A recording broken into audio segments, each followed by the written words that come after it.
Hello everyone. I know it's been a long time since my last video, but I'm here today to basically go through some of your questions and give you an update on my current work situation, as well as just tips and everything on how to get through med school abroad and how to really transition to work in the UK.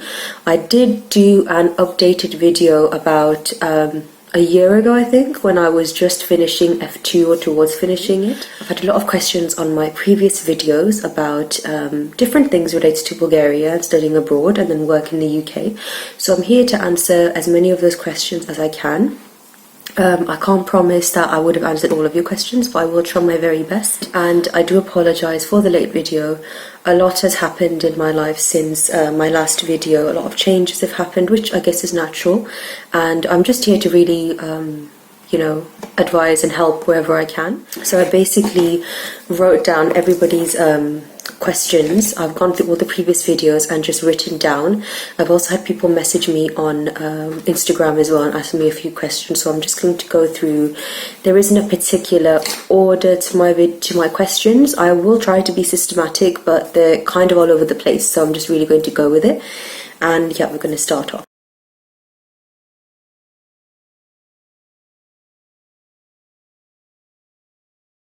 So the first question is about getting into a medical school abroad. So when I applied, which was about 9 years ago, so I applied a very long time ago, it wasn't incredibly difficult. I think I just missed out in the UK, as in like I had similar grades to what they needed in the UK. So my situation was at that, and because I could have either taken that gap year and sort of, upped myself in terms of maybe resits or doing extra stuff like volunteering. But my main plan is that I actually wanted to try going abroad, try a different experience. So I actually got in via an agency. They have different agencies for studying abroad, to get you abroad. Obviously they take money from you, but they usually do all the work. Like they do the translation of documents and they apply for you, etc. I ended up applying at a very late time, so I really needed my agency there for me to help me get in as soon as possible. So I would say I was very grateful to my agency in particular, and I managed to get in very quickly. And I studied at Plovdiv Medical University, so it's like the second capital of Bulgaria. A beautiful city. I had an amazing experience, but again, I had what you would call similar grades, and on top of that, I didn't have to do any of the entrance exams. There were no other entrance exams at that time, and I just obviously I had some stuff on my CV, for example, for my applications to the UK for medical school, like volunteering experience and all of that, but ultimately that didn't really count. And when I studied in Bulgaria, they mainly just looked at your grades and whether you were willing to study abroad. So it was different back then. I believe it's different now. I'm sure that now I think you need an entrance exam to get in, and you may need higher grades and you may need other things, amongst other things. I'm not completely sure, but I do know colleagues in my cohort that didn't have excellent grades when they got in to Bulgaria. I remember they weren't getting the top A-levels or the top. Some of them were postgraduate as well, and they didn't have, for example, a first in their degree.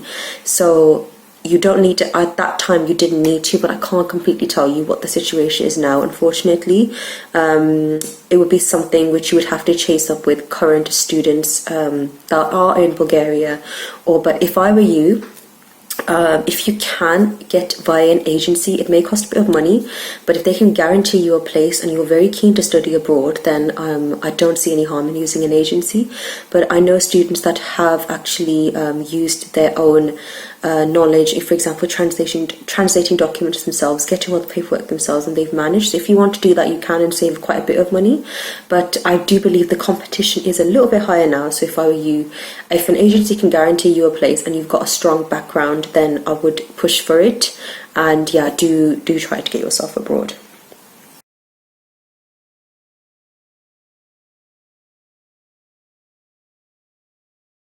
When I was there, the exam style is that for every exam you had a set of multiple choice questions. After you had the multiple choice questions, you had and you passed that stage, you would go on to the essay writing stage. You'd write an essay and you would be given the entire syllabus, which could be, for example, 100 questions, if, for example, in internal medicine. So 100 questions, and it would literally be a pick out of a hat question. Whichever question you got, you would have to do a whole essay on that, and usually it was like 1 or 2 essays. So really, if you don't know every topic at least a little bit, you're guaranteed failure, or a big risk of failure, because if you don't get that one question, you miss that one question, it's a big risk. So what I used to do was I used to study for every single question, even if it was a little bit. If I didn't get the time to study everything thoroughly, my priority was to study everything thoroughly, because if you're abroad and you've made all that effort to go abroad, focusing on studies, in my opinion, is very important. Not the sole thing to do, because I definitely had a lot of other things in the background which I was doing, like society work, for example, but I did focus a lot on my work. So I would say that if you can try to study every single topic thoroughly, if not, at least skim over some of them. And when you get to the exam, if you get an essay question that you may not be very strong with, try to link it with other topics, see if there's any information from the other questions that you may know that could actually be valid in that specific question, for example. I also had after the essay writing, if you passed that, actually you had to be practical if you were in the clinical years, or you would just have simply a speaking exam where you would sit and talk to the teacher or your professor about a certain topic, and it would be like a conversation. They would ask you questions and you would talk about that. So again, you need knowledge in the context to speak about that topic as well. So you did need to know your topics, really.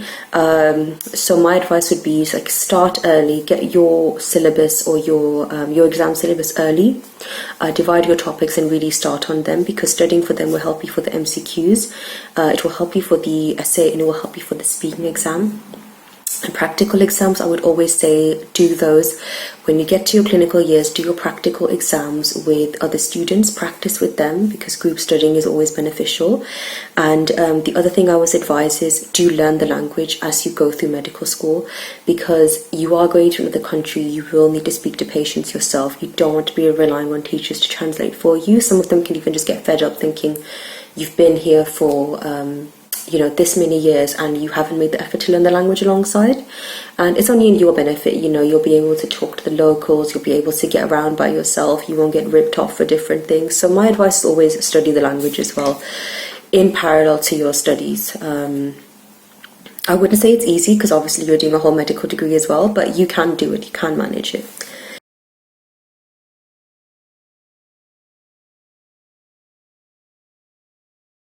So I can't speak of other countries, for example, Romania, Czech Republic, Hungary, all of those places. I can only speak of Bulgaria. It's always going to be a different thing to the UK or wherever your home country is. You are entering a different culture, a different environment. It's always important to respect that culture, respect that environment. Don't feel like you're privileged. Don't feel like this place doesn't offer the amenities you may get in your home country. Every country has its own beauty, its own culture. So I would say be happy with wherever you do study, find the beauty in that country, and do enjoy the moments that you do get outside of your work in that country. Regards to Bulgaria, I would say that particularly Plovdiv, it's a stunning old city. The food there, the lifestyle there is significantly cheaper. So you will get a lot for your money there in terms of getting good accommodation, in terms of getting good food as a student, in terms of being able to go around in public transport or taxis for a significantly cheaper fee. So the lifestyle there is, in my opinion, you can get a much better lifestyle with the money you have, but obviously there are things that you may miss out that aren't in the UK. For example, you may miss out on, I remember paying for bills. It used to be you have to go in person to the shop, so that was quite inconvenient when some days you're just feeling lazy or tired, or you don't want to have to travel all the way out to that place and you can't just pay on an app or a phone. It is different, so that's one thing which can be a bit annoying, so you have to bear that in mind. You have to try to really, when you go abroad, do ask the locals, do ask the companies and the other students around you, how are you paying for your bills? Are there any good deals that you would advise that are cheaper phone bills that would allow you to call family in the UK as well, or in your home country? Do go around and asking how much on average are you paying for an electricity bill?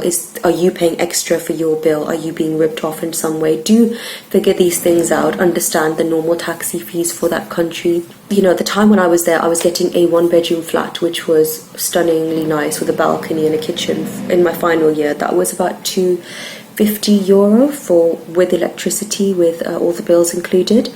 Now, I don't think I can get anything like that in the UK, but the fees might have gone higher now, so you really do have to check. And as far as I know, studying my university degree, it was about €8,000 a year.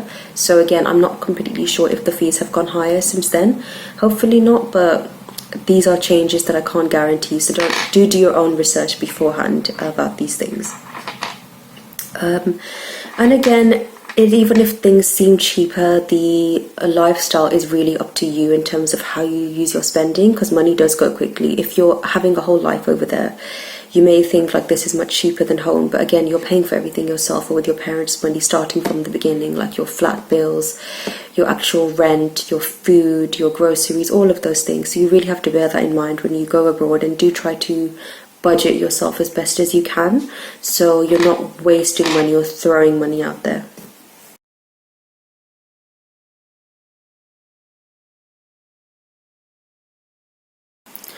So I've got a question here. About the economy, about how businesses are there and the safety of people there generally. So, and maybe safety of people's money is what they meant as well. So I think these countries, because they previously didn't have many international students, a lot of them, there is a lot of room for business, but I wouldn't say as a student you can really start a business, because I would always prioritize your studies and your future career and doing extra things alongside your work which are relevant to your career, for example, society work, charity work, etc. I would, however, say that if you have family members or you have people that are coming along with you, like your spouse or elder children or uncles and aunties, that maybe you want to start a business, like a catering business or a shop or something. I've seen people do that, so that there is room for that, and I think it would be very beneficial for the students. So don't be hesitant to do that. Regarding people trying to rip you off, I've had many instances while I was there where I had taxi drivers trying to rip me off, people who were renting trying to rip me off, people in the shops trying to rip me off, demanding money. I have had experiences where I've been in arguments with, even men who would just attack an innocent or like a foreigner, thinking that this person can just get ripped off. So don't be too naive when you go to these places. That's why I say learn the language, because if you look like a local, you're more likely to adapt to that culture and not be, in those vulnerable positions. But I'm not saying that's all the time. I've more so met people that have treated me very well, that have been very kind to me, that have respected me as a foreigner, and I've met more good people than I have bad, and I've got experiences with very kind, lovely Bulgarians and locals that have really treated me well, and their friends and their memories that I'll never forget. So I'm grateful for those experiences and those people.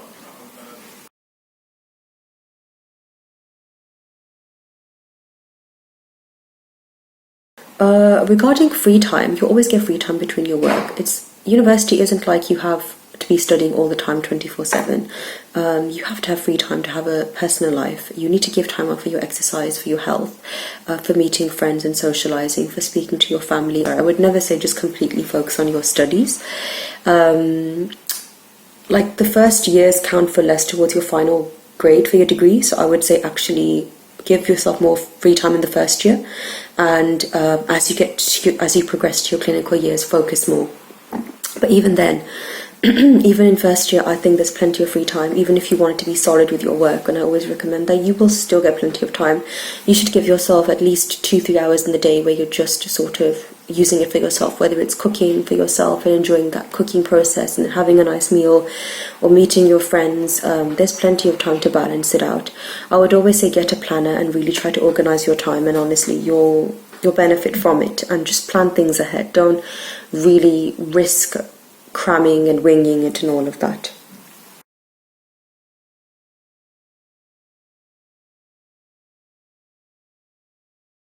I would say the hardest year would probably have been maybe my 5th year, because you're really towards the end of your you're almost towards the end of your degree, but sixth year is that final year where you have your internship year. But in sixth year, you also have a lot more free time. At least I did in my sixth year.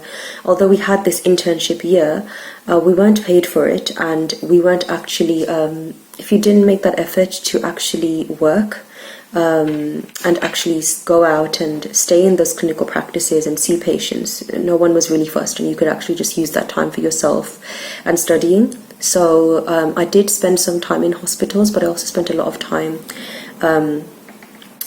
doing society work in that time, doing teaching other students. And again, these things would benefit my future career. And also focusing on my own mental health and physical health, and exercising and seeing my family and seeing my friends, and studying, of course. So I would say that free time in the hardest year would have to be your fifth year, because you're still in lessons at that time, and your exams count a lot more towards your final degree. And sixth year, you have more time. The exams are hard. The exams are definitely difficult. I remember they were very detailed and in depth, but you have more time to study towards them. So there is that balance.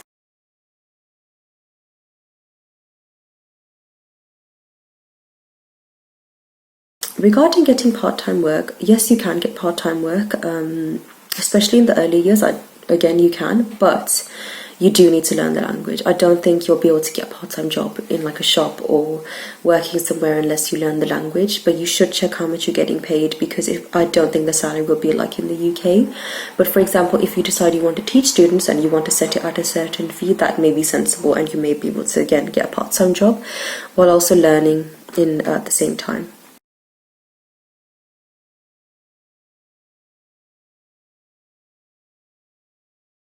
I would say now, regarding the lifestyle in Bulgaria, it's for me. I had a very peaceful life there. I met a lot of lovely people. I did take my time out to explore the country. It's a very slow paced of life over there compared to the UK.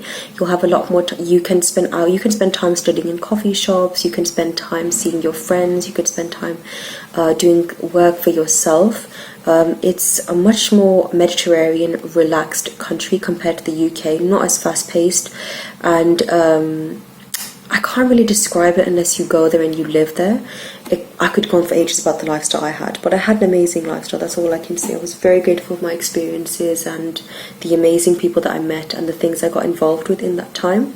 So I would just say, go in with an open mind when you go abroad, and really spend that time trying to understand the country, the culture, be very positive about it, and use your time to really not just be a student and just study. Use that time to really learn about yourself and explore something new.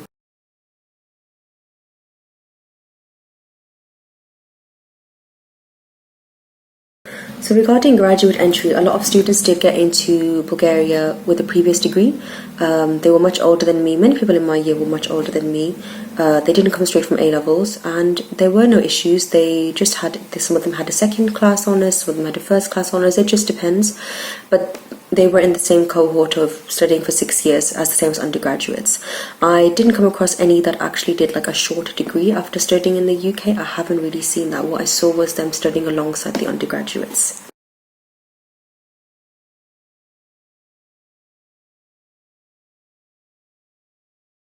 Getting sixth year abroad, if you do the Erasmus program, which is the foreign exchange program, there is that potential to get abroad and do a sixth year abroad. I actually had the chance to do my final sixth year in Italy, because I applied through the Erasmus program, and it's usually for the students that get like the most high grades. But at the time, I didn't end up going abroad because I knew I would have to start again from the beginning in terms of learning a new language, being completely isolated from that friendship group which I had made, from all the society work which I had established in my university, really starting again from almost like a first year student. So unless you know the language in that country, and you're willing to mentally push yourself in that state, I don't really recommend it, unless you can get into, for example, the UK. But I don't know of any students that haven't managed that. So if you've been there for 5 years and you can just handle one more year, I would just say enjoy that final year. I certainly enjoyed my final year there.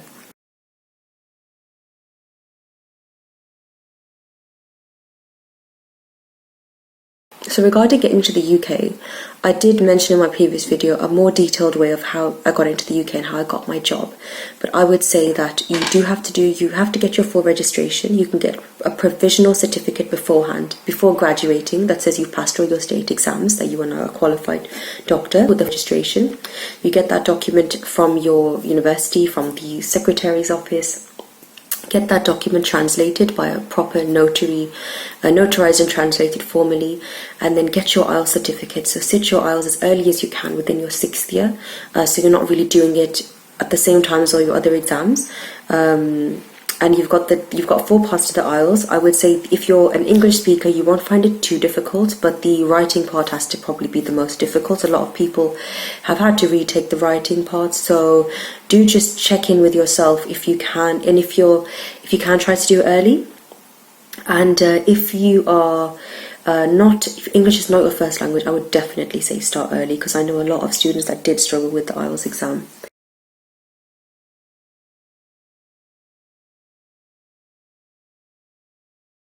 It's more so just practicing the questions, practice exams, and there are very useful YouTube videos online where you can actually study and understand it. So I would say there's plenty of support online which is free, and you can also pay for certain materials, but I didn't really pay for mine.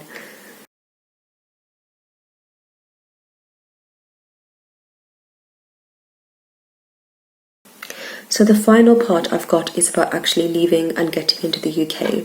So when I got all my documents, which included my, my full registration with certificate and my IELTS exam, what I did was I checked on the UK to get full registration under the GMC. Then I went to their office in Manchester with all my relevant documents, including my ID, and that's when I got my full registration to practice there and then, and I was on the GMC website. It was a very exciting day, and then after that I basically had the opportunity to apply for work. And actually I think at the time I had already applied for work, because I got into work through the Gateway program, NHS Professionals. They were amazing, and they helped me get into a job in the Midlands within 40 minutes of my home, which was Worcester, because I lived in the West Midlands. So Worcester is within 40 minutes of my home, and they managed to get me a place there where someone had dropped out as an F1, so I was an F1 equivalent, which was called a gateway doctor, and I took up the F1 for 8 months. I started in December of 2019, so after the first 4 months of all the other F1s in the UK, I was only 4 months behind essentially, and I did F1 with them. I got supervisors, I had to also have a portfolio where I had to get all my competencies signed off. So I did F1 with them for 8 months. And then after that I went into F2 with the other junior doctors as well in the UK. I ensured that I was constantly in touch with Gateway, where I was doing appraisals with them and just checking in with them. But I also had plenty of support from the doctors in that hospital, and I was treated just like the other UK graduates, because we all struggle at the end of the day. We all have, anxieties about working in the NHS. Even if you're from the UK and you have that confidence inside, most of us do struggle. I've seen that, and even the most confident doctors struggle, and they have their doubts and their issues. So never doubt yourself just because you studied abroad. And I did ensure that I try to instill that confidence in me after a few months, and I was literally the one that people would come to for questions, juniors would come to talk to, and I really built that confidence, and I did a lot of soul work later on after F1. And the transition from F1 to F2 and then from F2 to F3, I could see myself really progressing, and I wouldn't say I'm any less than a UK graduate. So please do just have that confidence in yourself. And when you do start work, and as I was saying, I got in via the Gateway program. So the Gateway program with NHS Professionals was very much useful for me, because they got me into work straight away, and I had my CV ready beforehand.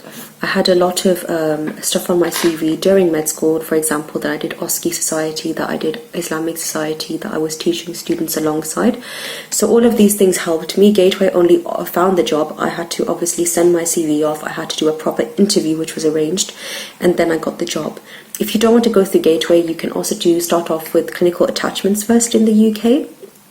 And again, send off a CV, contact specific consultant or the HR department of those specific hospitals.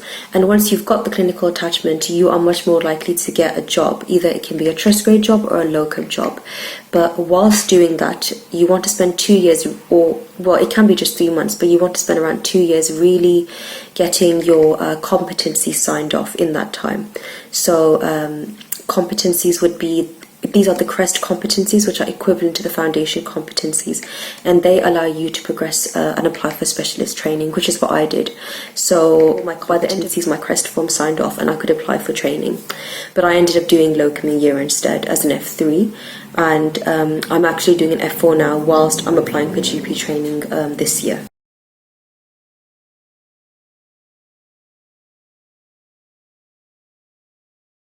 And in terms of, getting into training, in terms of actually getting a job, I would just say spend medical school really focusing on your CV and your studies. And once you have done that, really look at the options in terms of what people offer now, whether it's a gateway doctor through NHSP, whether there are other agencies that can offer work to students abroad, whether you want to independently contact certain hospitals and apply as a clinical attachee or locum F1 or just locum F2, or you want to apply for F2 foundation training, which can be independently done, and do a few years of shadowing. It's really up to you. Just look at all the different options out there. As I said, I applied through Gateway, and I was very lucky that I had the supervisors and I had all of that done for me, and I had someone keeping an eye on my competencies. Whereas if you do more individual programs, you may have to really do all that yourself. And I understand that as a locum, that without supervisors and all of that guidance, it can be difficult. So thank you so much for watching my video. I do hope it was beneficial for you and I answered all of your questions. If you have any more questions that I may not have addressed, then just please do look back at my previous videos, because I may have answered them in other videos. If not, then please do leave them in the comments below, any questions, and I look forward to answering them in later videos.